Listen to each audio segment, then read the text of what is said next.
قبل ما نبدأ خليني بس أقولك إن أول 20 ثانية من الفيديو كلهم إنجليش عشان ما تزهقش ولا حاجة. فيلا بينا.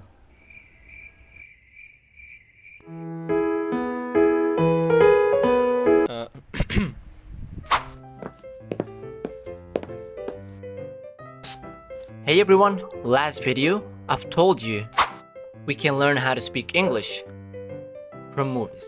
But in this video, I'm gonna give you some tips that might be useful if you're about to make an interview or something. ده HR حمادة ودي HR كوكو، والاتنين واخدين نفس الكورس بتاع الانجليش اللي انت واخده وعاملين فيها مواليد نيويورك. ده انت لسه مخلص الكورس وراح تقدم على الاكونت. Let's say انه عربي مش انجليش. رقم واحد، هما متوترين وانت كمان متوتر، فمش عايزك تقلق. ايه هي نوعية الاسئلة اللي هتتسألها؟ بس قبل ما اقولك عليها خليني اقولك ان هما مش بيسألوك الاسئلة دي عشان يسمعوا قصة حياتك او قصدهم يعجزوك اطلاقا. هي الاسئلة في العموم غبية شويتين 3، بس هدفها فهم شخصيتك مش اكتر. ولو بالانجليش فهم ما يهمهمش شكل الاجابة خالص، ايا كانت اجابتك هو عايز يحطك تحت الاختبار، يشوف ليفل الفوكابس بتاعك، يشوف الجرامر بتاعك، هتتكلم ازاي عن حاجة في الماضي وحاجة حصلت دلوقتي وحاجة لسه هتحصل، يشوف البرونونسيشن، واهمهم هما البي بي تي اتش ساوند اس اتش ساوند والسي اتش ساوند. A lot of sounds I know. فروح هات فيشر وتعالى and give me your attention please. معظم اللي بياخد ريجكت في شركات كبيرة بيبقى بسبب الجرامر وايز والنطق للحروف دي. أول سؤال، Can you please introduce yourself to us؟ أو Can you please introduce yourself؟ والله نفس المعنى، ايش هذا؟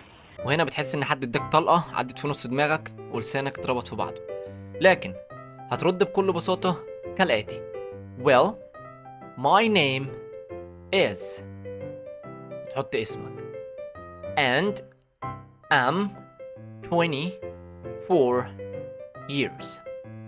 سنك لو بتدرس هتقول I'm still student at Faculty of Arts Geography Department. وبالمناسبة دي كليتي. لو متخرج هتقول I'm graduated from Faculty of Arts Geography Department. نفس الكلام، وده بالنسبة لتعريفك الشخصي. رقم 2 وهو خبرتك، اشتغلت فين قبل كده، ما اشتغلتش، بتعرف تعمل ايه. رقم 3 هواياتك، على سبيل المثال بتحب تتفرج على افلام، بتقرا شوية كتب، بتسمع مزيكا، بتحب تحمر بطاطس في نص الليل وتوقع غطا الحلة والى اخره. ناخد رقم 2. وعلى ما أظن كل اللي بيقدم على شغل فهو شخص عاطل أو مش شغال، فلما هيعرف نفسه من حيث الشغل فأكيد مش هيجيب سيرة إنه شغال، هيجيب سيرة إنه كان شغال. فهتقول I worked as، على سبيل المثال an agent in a multinational company as a technical support. لو خبرتك على قدك هتقول and I do have experience. لو فوق مستوى الشبهات هتقول and I'm expert in the computer skills. Communication skills definitely. وحبة حاجات من اللي بتحطها في السي في وانت اصلا ما بتعرفش تعملها. نيجي لرقم 3 والاخير في سؤال الانترودكشن، هتقول I'm obsessed with movies، يعني انا بعشق حاجة اسمها افلام. I do like reading too.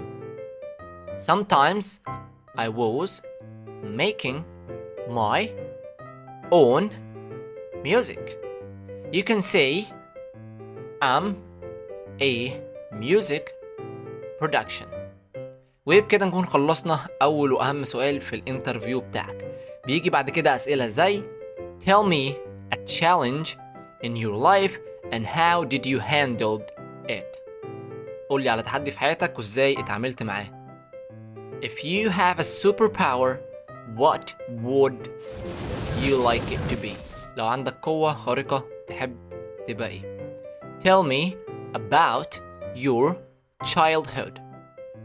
احكي لي عن طفولتك If you have a time machine, would you travel to the past or to the future and why? لو معاك آلة زمن تحب تسافر للماضي ولا المستقبل وليه؟ What do you know about the customer service? ودي اهم الاسئله اللي بتبقى في الانترفيو. لو عجبكم الفيديو قولوا لي نكمل باقي الاسئله وازاي نجاوب عليها مع بعض. وبس كده، انا عبد الله الفرماوي واشوفكم الفيديو الجاي. سلام.